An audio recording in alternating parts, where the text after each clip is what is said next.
finally happening, guys. I'm going boosted.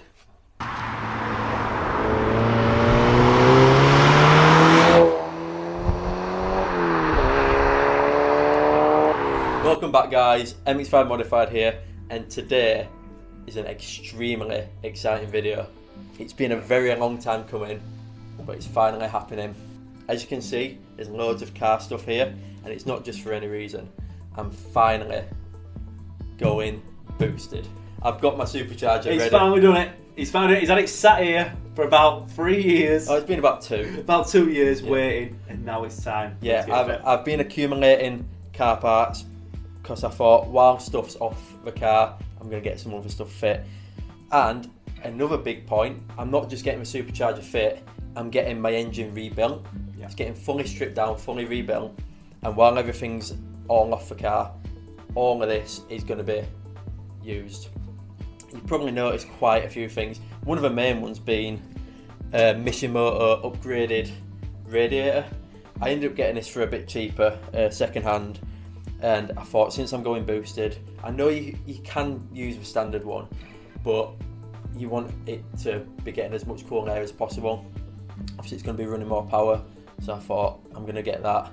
I thought you might be able to see it through the grille, but I think the intercooler for a supercharger may block it, but either way it's going to be a benefit. Yeah.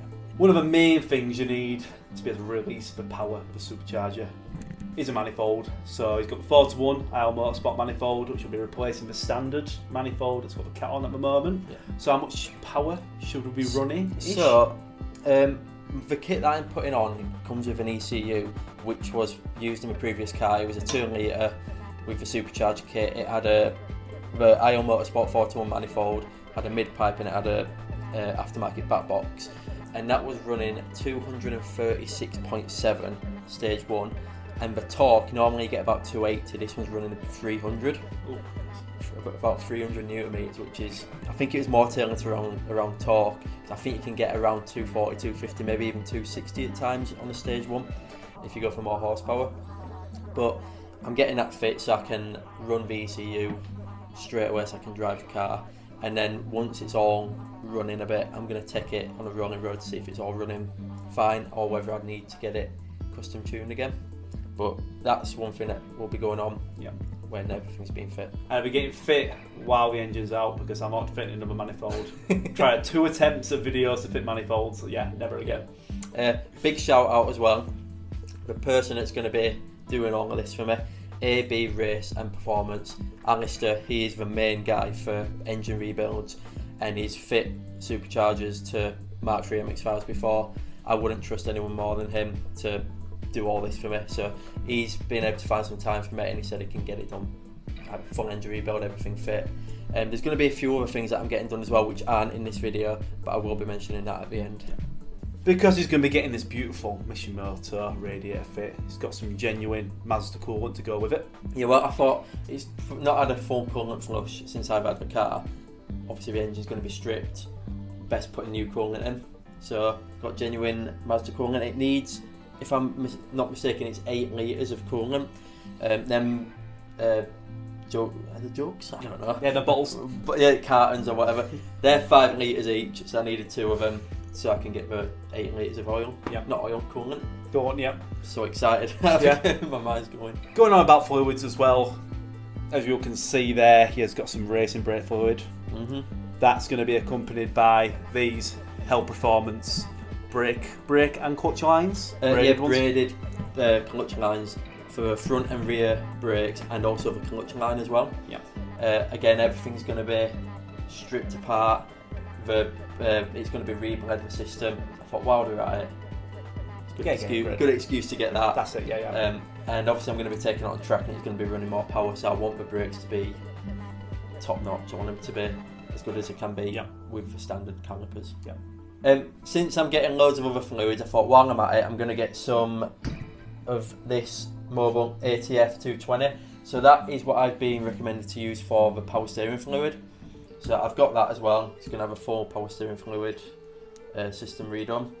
Got filter, so it's going to have an oil change, but of course it's having new engines, it's going to have new filter. I thought I'd go a bit more expensive this time. I've got a genuine oil filter this time. I don't normally go genuine, but I thought special occasion, I'm going to splash out a bit extra. Genuine oil filter from Mazda. There's a bit of oil here as well. So these ones and the coolant and the brake line, the brake fluid, it's not too expensive. The Rotrex Supercharger oil, this is a bit more expensive. So this is a 1 litre. If I'm not mistaken, you use about 450ml for Supercharger, and then you have to change it every 1 to 2 years. So I'd get 2 lots out of this. That cost me about £125. So it's not cheap, but you've got to do it, haven't you? It needs to be done. You want to make sure that the Supercharger's running as smooth as it can. And I'm not going to use any other fluid Supercharger apart from that. Worth doing it. Then you've got your engine oil. Yep, engine oil. I'm running 5W40 for that Mobile Super 3000. I've used that one before, but I thought I'd give it another try. People recommended that as well. And I currently use 5W40 and it's done my car absolutely no harm at all.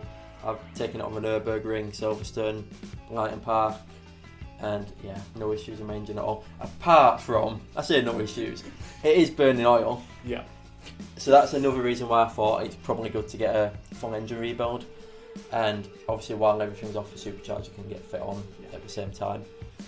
And then while everything's out as well, you might as well get a new clutch while you're out. Yeah, so it's had this clutch years. Yeah, again, roughly about 2 years as well, since I knew I was going boosted. So my clutch is perfectly fine currently.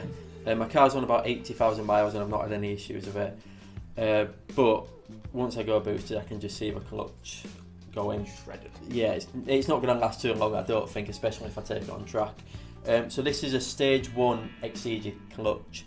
They do recommend if you're going stage 2 on the Supercharger that you should get a stage 1 clutch as a minimum. But I got this again a bit cheaper, so I got that, and obviously it should be able to withstand a bit more punishment from the extra torque you've got. Well, extra horsepower, extra torque. So I'm going to be doing that as well. And while the clutch is out, obviously all the gearbox oil will have to come out. We've not got it here because Alistair, who's doing all the work, he's got some, is it Redline? Yeah, Redline. Redline gearbox oil. He's going to be putting fresh new gearbox oil in for me as well. So it's going to have new engine oil, new coolant, new power steering fluid, Supercharger oil, brake fluid, so much done. While everything's out, you might as well change it all. I've got a few other bits as well. So there's 2 belts that you use for a Supercharger. One of them is a longer one, which the one that I've got has got some cracks in it, so Alistair is going to get a Supercharger belt that fits on perfectly. Then there's also a smaller belt as well, which is a 6PK 678. I've got this, it's a Gates belt. Again, I've already got one, but I didn't about 15 quid. So for that, might as well just get a new one. So I found out the 6PK means it's got 6 of these grooves, and then the 678 is the length of the belt in millimetres. So I'm learning something new every day. Didn't know that. But that's one of the new belts, and obviously I'm just going to source a few of them for me. I've also got a few other small bits as well. When the oil change has been done, got a new sump plug and a washer. Because since I've had the car for about 5-6 years, I don't think I've ever changed. No, I've never changed mine. Again, they're very inexpensive. Worth getting them if you're doing it. I've also got this, which I didn't know what it was at first, but this is a PCV valve. I think this is somewhere behind the engine, and again, it won't have been changed since I've had the car. Very inexpensive again, and people say, well, you're just getting the engine done while everything's out. It's one of the things worth doing. And then there's also this, which is actually more expensive than a PCV valve. It's a PCV valve retainer, which holds it in. That was more expensive than the actual valve itself, but I've heard that these can snap quite easily when you're taking them off, so for peace of mind, I just got a brand new one of them as well.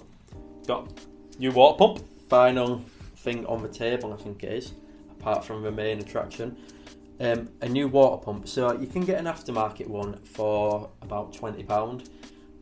I went for the Gates one, which is about £40, just because I know Gates are a very reputable company. I know them make very good and genuine parts, like very strong, quite a renowned manufacturer. I was going to get a genuine one, but they were over £100 from what I could see, and I thought the genuine one's been fine, but I trust that this is going to be a very good water pump. And again, my motor being changed, it's been in my car, what, 18, 19 years? I thought I might as well get one of them. Again, with it being boosted, it's going to be running more power, probably a bit more strain on that. And I want to make sure it's all running as smooth as it can do. Exactly. But then, here it is. The main thing.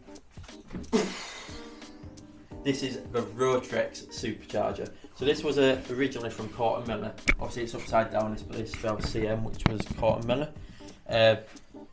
It's a centrifugal supercharger, so it uses a turbine rather than the other one, which was for the Mark 1 or the Mark 2, which they have in the Minis, which is a screw supercharger where it's 2 screws that spin, forces the air in, and that's what makes the whining. This is a bit different, so this is a turbine where air comes in, the turbine spins, and then obviously more air can go in. You add more fuel in by the bigger fuel injectors, which come with the Supercharger kit that I've got, and then obviously you get it mapped, so it runs perfect.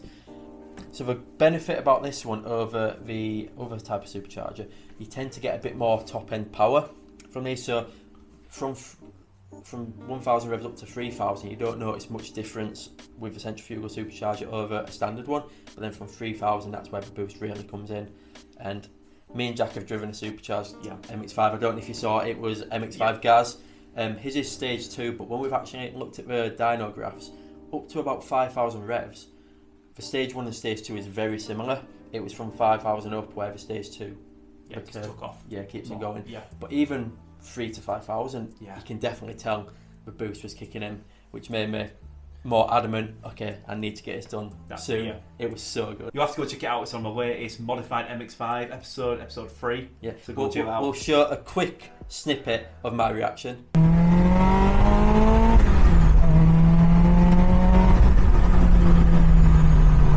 You will enjoy that video, guys, if you've not seen it. I keep on watching it as I know that I'm going boosting. It just gets me so excited, and I can't wait to get it all done. We missed a part. We missed it. Hang on. I don't know how we missed this, guys, but I've also got a full set of silicone hoses which are going to be going on. These are going to look amazing, and obviously it helps with cooling. And I think that's my main thing, really. Obviously it's going to benefit with cooling. It just looks better. They're going to look amazing. And the old ones can perish, I think. Yeah, just the original pipes. Obviously over a lot of time, but I saw these. I thought, while all the work's been done, I've got to do it. It's the main opportunity to do it. Got these as well. Sorry for not having these in the video before, but got them. Beautiful. So excited. Got me more excited. I can't wait to see how it looks. So we couldn't fit this on the table because it's all. It's massive. Well, it's all massive. It's got all these pipes joined together. But this is the remainder of the Supercharger kit. So it comes with an air intake with all the nice Corton Miller silicone hoses as well, which will go perfectly with my other silicone hoses that I've got. This is the intercooler, which will go in front of the radiator. This is making sure that the supercharger will keep nice and cool, and I think you can see it through the grill a tiny bit because I've got the Mazda Speed front bumper. The grill is a bit thinner and a bit more open, so you can see inside a bit better, and the rest of the kit is in here as well. Remainder of the silicone hoses, got the ECU, got loads of different pulleys as well, got all the bolts that you need as well, and you can just about see it there. We've got the upgraded 550cc injectors, so they'll be pushing more fuel into the through the engine. And then this is the oil reservoir. It has got oil in, but it's not been changed for years, so the new oil is going to be going in that. And yeah, all of this will be going over to Alistair, and he'll be getting all that fit for me. Stay tuned, guys, then for the next video where he'll have the kit fitted. We'll take it for test drives, and we're gonna have a listen to it, see what it's like. Yeah, we'll probably do some recordings during the build as well. We've spoken to Alistair, and he said that he'll be able to maybe get some pictures or some videos of how the progress is getting on. One thing that I've just remembered as we're just doing this outro now, What's going to be done as well is the bushings that I've got on all the front suspension arms. Some of mine are quite bad, and Alistair has got some cars that he's breaking which have better bushings, so he's going to be replacing some of my suspension arms with the better bushings with my old ones, because he sometimes uses them for poly bushings. So if he's taking his good bushings out, he might as well just take my bad ones out and use that, and they'll probably be better condition as well, just for the overall suspension arm. So he's an absolute top man for saying he'll do that for me, and yeah, it's honestly, I can't wait for it. I'm so excited.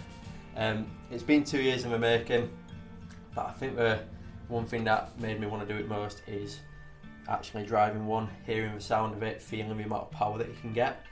And I wasn't even too fussed about the noise, because I was very particular about my exhaust noise. When I found out how fast it was, I was not bothered about that at all. And if I ever wanted to amend it, I can just tweak it. Yeah, We've got enough back boxes. Back boxes, mid pipes. Yeah. Alistair said that he can weld some resonators on for me if I wanted, and we'll probably be testing out loads of different exhaust systems as well to see how it sounds as well. Yeah. So stay tuned for all of that in the near future, guys. Yeah. So thank you, and we'll see you on the next one. See you soon.